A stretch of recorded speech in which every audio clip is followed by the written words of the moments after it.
Pernah kebayang nggak kerja jadi perawat lansia di Jepang, tapi langsung deg-degan mikirin bahasanya? Tenang, kamu nggak sendirian kok. Justru itu, di sini kita bakal latihan bareng-bareng buat nguasain kosakata-kosakata kunci kaigo yang bakal kamu pakai tiap hari. Yuk, kita mulai. Oke, siap-siap ya. Tantangannya dimulai sekarang. Kira-kira kamu siap nggak nguasain 5 kosakata wajib di dunia Kaigo cuma dalam 5 menit? Saya sih yakin kamu pasti bisa. Ayo kita buktiin bareng-bareng. Nah, ini dia nih 5 kata inti yang jadi misi kita hari ini. Mulai dari kenalan sampai rutinitas sehari-hari, ini tuh fondasi komunikasi kamu di tempat kerja Kaigo. Coba deh, liatin dan inget-inget baik-baik ya 5 kata ini. Baiklah, kita mulai dari yang paling dasar dulu ya. Rutinitas pagi dan malam. Percaya deh, kata-kata ini bakal jadi senjata andalan kamu setiap harinya. Kata pertama kita adalah Jiko Shokai. Coba ikutin saya. Jiko Shokai. Nah, ini artinya perkenalan diri. Kenapa ini penting? Wah, ini tuh kunci buat ngebangun kepercayaan dari detik pertama loh. Baik itu pas ketemu penghuni baru atau sama teman kerja. Kesan pertama itu krusial banget.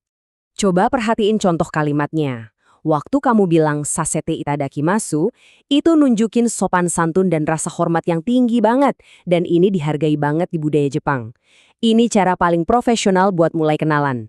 Lanjut, buat rutinitas pagi, kita punya kata chichuang, kisho.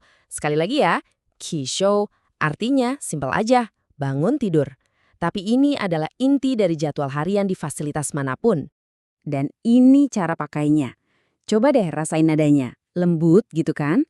Ngomong Suzuki-san, Kisho no jikan desu yo, itu bukan cuma nyuruh, tapi juga nunjukin kepedulian.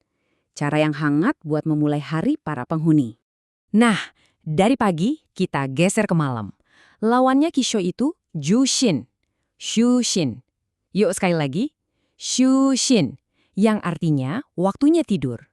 Kata ini sama pentingnya buat mastiin para penghuni merasa nyaman dan siap buat istirahat. Di contoh ini ada kata soro-soro yang artinya pelan-pelan dan diakhiri ka yang kayak ngajak gitu. Ini ngubah kalimatnya dari perintah jadi sebuah ajakan yang lembut. Nah, inilah inti dari komunikasi kaigo yang penuh empati. Oke, rutinitas harian udah mulai kebayang ya. Sekarang, gimana kalau ada tamu yang datang? Yuk kita lihat kosakata buat situasi kunjungan yang beda-beda. Kata kita yang keempat, dan ini penting banget buat dibedain, adalah homong. Homong itu artinya kunjungan, tapi ini spesifik buat kunjungan yang sifatnya formal atau profesional. Misalnya dokter, terapis, atau petugas lain yang datang buat urusan pekerjaan. Dan kata terakhir kita adalah menkai. Artinya sih sama-sama kunjungan, tapi disinilah bedanya. Menkai ini khusus buat kunjungan pribadi dari keluarga atau teman-teman. Jadi kuncinya gini biar nggak ketuker. Homon itu buat para profesional kayak dokter. Kalau minkai itu buat orang-orang terdekat kayak keluarga. Ngerti bedanya yang sekecil ini aja, wah itu udah bisa bikin kamu kedengeran jauh lebih pro dan peka sama situasi. Oke, materi udah selesai. Sekarang waktunya pembuktian dong. Kita tes ingatan kamu lewat kuis super cepat. Udah siap? Pertanyaan pertama, apa artinya Jiko Shokai? Ingat-ingat, ini hal pertama yang kita lakuin pas ketemu orang baru. 3, 2, 1. Betul banget, jawabannya pengenalan diri. Wah, bagus banget nih buat pemanasan.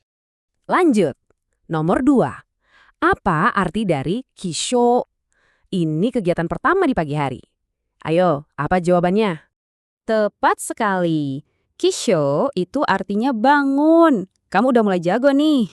Pertanyaan ketiga, lawannya Kisho, apa arti dari Joshin? Waktunya buat istirahat malam.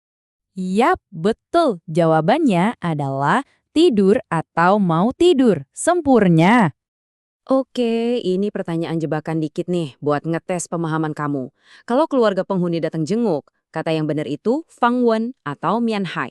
Coba pikirin baik-baik bedanya tadi. Dan jawaban yang benar adalah Menkai. Ingat ya, Menkai buat kunjungan personal yang hangat dari keluarga. Sementara Homon itu buat urusan yang lebih profesional. Keren banget kalau kamu bisa jawab ini dengan benar. Luar biasa, kamu berhasil lewatin kuisnya. Tapi perjalanan kita belum selesai.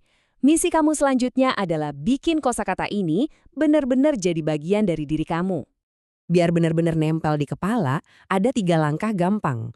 1, besok pagi coba deh sebutin lagi kelima kata ini. Diulang-ulang itu kuncinya. 2, jangan cuma dihafal. Coba iseng bikin kalimat versi kamu sendiri. Dan 3, tetap semangat dan tungguin simulasi kita berikutnya. Bakal ada materi yang lebih menantang lagi. Nah, sebagai penutup, saya mau kamu coba renungin sebentar. Nanti pas kerja, kira-kira situasi komunikasi apa ya yang menurut kamu paling susah? Mikirin itu dari sekarang adalah langkah pertama buat naklukin tantangan itu nanti. Makasih banyak udah latihan bareng saya hari ini. Sampai ketemu lagi.